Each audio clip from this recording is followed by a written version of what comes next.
Well, g'day, my name's Neen James, and as an attention expert, I'm constantly looking for people or brands who are paying attention, whether it's to their clients, their customers, their patients, or maybe it's their community.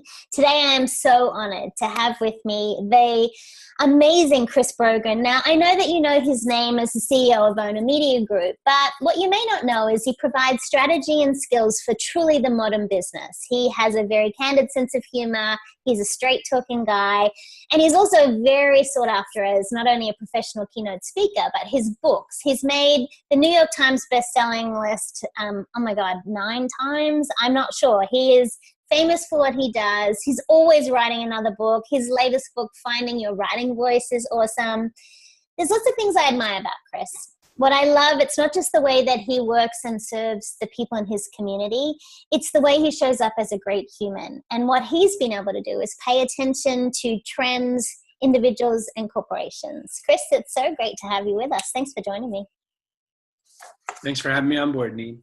So when I say the word attention, what does attention really mean to you? Well, it's funny because the third book I wrote, another one with Julian Smith called The Impact Equation. One of the things that we were finding right after we had written Trust Agents, which is the big book that really kind of did all the good stuff, the experience was that people were in this new overloaded attention space. In the digital space, of course, just so much is being thrown at us. And, when we keep hearing that our attention span is going down and down and down and down, there's a challenge. Well, my thing for I don't know how many years, no matter what language you put around it, has always been, how do we use these technologies to drive better human interaction with our customers? So people have thought of me as the social media guy. I hate that title. People have thought of me as lots of things. But, when it comes to attention, here's my real summation of this, and it's kind of naughty in a way. So I ask this question a lot from the stage. I'll say, why does the urinal in the bathroom or the toilet in the bathroom at some hotel know that I'm there more than the average company? If I get up off that toilet, it's going to flush, right? And yet, I will walk into a business, a retail business, let's say, a clothing retail business. I'll walk in. I have done thousands and thousands of dollars. I've been their customer for years. I walk in and they're like, anything I can help you find, sir? Right. I'm absolutely brand new. It's like amnesia every single time. And so to me, what attention is how do you show, all these brands want their customers to use their product and see them more and all that. How come customers just can't see the greatness of us? But companies need to see their people that they're hoping to serve. And that's been my angle since as long as I can remember. No, I love it. In the book, we talk about the fact that people just want to be seen and they want to be heard, but they want to be seen as individuals as well, not just this mass or an account number or a transaction. When you look at your career, and it's been very extensive for all the different things that you do, has there been an experience where you had to refocus your attention and really something changed as a result of it, whether it was a strategy or maybe even your bottom line? Thousands of times. Probably daily, I would say. And I have a really important point around this, which is an analogy I can give you is pirate ships. So in the fleet, in the naval fleet, the fleet's job is to paint the rails the right color and to sew the flags the right stitching and to march the right way and to make sure we salute the queen at the right time. And in the pirates world, I would like that gold over there, please. Whatever I can get to that gold, even if there's no ship involved, I would just like that gold. So my model has been to try to teach businesses and myself to be more like a pirate ship, go after the gold. Now, the difference is that you should have some sense of social conscience. You should try not to hurt people on the way to the gold. You should probably not rape and pillage as much, but the concept of your goal and your approach are two different things means that I have to shift attention a lot. I think people would like an online course. Oh, great. Oh, they're not buying online courses anymore. Now they want masterminds, right? I don't care. As many times as they come up with new ways that they want to spend the money to figure out how to make their business better, I'll sell them that thing. What I most want is to serve them. And so I guess to do that, one must be attentive to make that attention work. So I shift my attention as often as I humanly can. And when you think about the work you do, what is the most important thing you pay attention to? Oh, it's a really good question. My perception of someone's goal is probably the most important thing I pay attention to. I had to add in my perception of. Yeah. Explain that more. I had to say my perception of someone's goal, because everyone thinks they have XYZ goal. You know, I want to fit in my high school dress. That's not really the goal. That's a good way to look at it. You know, that's one way to look at it. So in business, someone will say, you know, I want 1,000 customers. And I'll say, really? Well, let's look what that looks like. And then we'll start looking at what 1,000 customers looks like. And they would hate 1,000 customers. It would be the worst thing they could ever do for their business. 48 customers would be the right number, or whatever. But it's still not that number that's the goal. Right. The goal is, I want to make this certain kind of budgetary system. I want this to work so that it works that way. And I want to be able to serve as many people in a way that I feel like I could still breathe and still serve. Right. So I'm always looking for the perception of the person's goal. And that's probably the thing I pay the most attention to. And then when I go out and look at trends and technology and all that, I'm solving backwards for that. Because a lot of times, you know, you and I speak to people every day, Neen, who their entire universe is built on following the new tools. Well, that'd be like hanging out in a hardware store and going, wow, a wrench, right? That's not what people go into a hardware store for, right? They say, I'd like to build a bridge. What do you get that helps me build a bridge better? Yeah. Right. Or I want to build a cabinet, or I want to build a wall, right? Whatever you want to build, you've got to work backwards to find the tools that are best for that, not what tool is cool. Yeah. And that's, I guess, you know, where my attention goes. My attention goes on the solution, not the toy. So thinking about companies and brands that do a great job of paying attention, and you speak for so many companies around the world, you have access to some really cool clients, and they love bringing you in as their keynote speaker, or maybe their strategic coach where you can work with the executives. Who are some of the companies or brands that you think are paying attention, doing a great job of paying attention to their clients right now?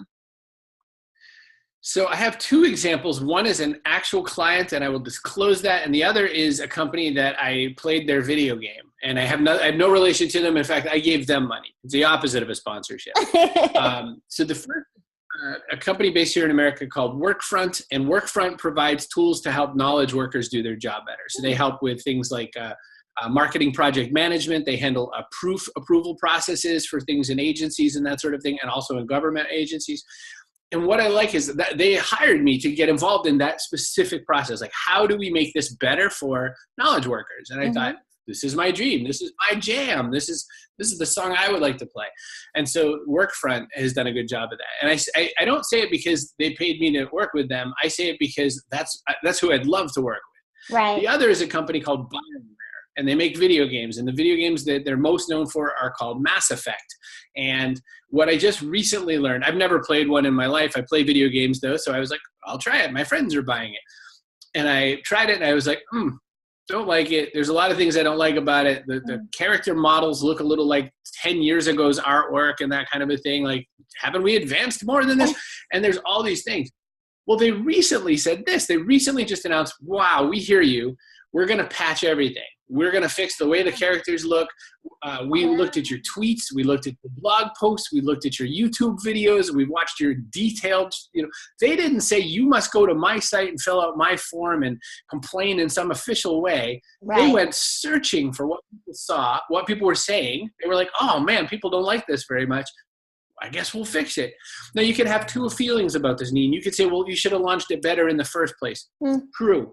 But how many times has a company launched something and just said, and hoped you bought it or didn't, and just kind of ran it through a sales cycle? This company said, I hear you, people who paid money. I will help you make it better.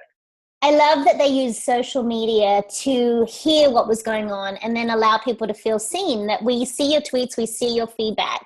What is it about the workforce product or the actual process, or maybe the company, that appealed to you in the way they pay attention to their clients? So Workfront has been around for, I don't remember how many years, but in the last handful of years, they've been courting people that we know. So I think that's kind of where I started to pay attention is Jason Falls was doing something with them, and Handley, and all these names that I know were there. And I was like, oh, I guess I should know these people. And then my friend Scott got a job there. So I thought, well, now I really know people there. But along the way, when I've been in the meetings with them, what I enjoy is hearing every conversation seems to start with some customer challenge that they've faced. The customer says, this has happened. I really wish they would do something like this, or the customer didn't even know that they wanted this, but we said, well, what if we could make one of these, right? And I like that part of the process. And I think that companies who are going to want to learn business to business, that's a business to business example, by the way, and BioWare, of course, is business to consumer. All companies need to learn that there's always got to be that sort of porous system of communication. In my mind, businesses have to be simpler now because strategy cycles are a lot faster than they ever used to be. They have to be smarter, meaning you have to use more machine learning and AI and better mechanical data. And they've got to be more connected. They've got to have much more communication, not with just the customer, but allow the customers to talk to each other and then really take advantage of that experience and build something that's going to allow them to connect better. Yeah, absolutely. I always say in my keynote, attention is about connection, because that's really what it is. And they're companies who are doing it the right way. The other thing that I love about what you said is I believe that attentiveness is reading between the lines. So we can listen to someone and give them 1 or 2 word answers, but it's also listening to what they're not telling us, like these companies are doing, is trying to assume, well, the customer hasn't declared this as an issue or a concern, but we think this might be something. So I love that. That's a fantastic example. What are some other comments that you want to make about where we are in the world right now with attention? You've talked about it from a technology point of view, from a retail point of view, but give us your take on where the future of attention is. There's a system in mind that I have, which is that I think with all this technology swirling around us, it's strange that we haven't yet developed what I've been calling the database of one. And what I mean is, what does Chris like? And how do I know anything about that? And how can I tap into that? Because our systems, all of the business systems in the world, are in place for the masses. Henry Ford said, you can have whatever color Ford car you want as long as it's black. Everyone says that all the time. That's not true anymore. And the thing is, companies are trying really hard to create customization, but not personalization. If this were true, the reason things like Netflix or Hulu or any of these kinds of things have taken any ground at all is because we want to buy portions of things. We don't want to own it all. We want the show we want, the movie we want, the whatever. I'm an Amazon user, so I like the fact that I could buy a movie and not subscribe to HBO or something. Right. And I think that where we go next with attention is using a lot of this big time technology to really facilitate knowing a person, at least as far as we can glean their interest. And the scary version of that is the Minority Report. Hey, do you want a Guinness beer again? The beautiful part of that is, hey, I would love a Guinness beer again. I would love for that to be in my hotel room when I arrive. So I think that we should demonize everything early. Like in technology, before it's real, it's a demon. And then after a while, it's the hero. So I think I'm waiting for the world where my world is mine. And they're like, that's Chris right there. Not because I'm important, because every person should be important. And I think we're getting closer to that. One of my clients is one of the largest cable companies in the world, and they have an advertising division where they are they're doing the combination between the data that is collected, the information that they know, and the technology that they can use to support it, to give targeted ads to homes based on your viewing patterns and your buying habits and things like that. And I think it's a real shift in the advertising sales space, allowing people, if I own the local car dealership in little Doylestown, Pennsylvania, I can understand who has the kind of budget to buy my car, who's going to want to buy my kind of car based on all of the information that's gathered. So I think companies are getting better at it, but I think it's going to take a little while to get it down to a database of one. I love that phrase. That's very cool. Any final thoughts you want to share with people on attention or attentiveness? It's really important that people realize that beyond the concept and the idea of it in putting a strategy in place, you have to mean it. And I'll say that my experience in the land of social was that the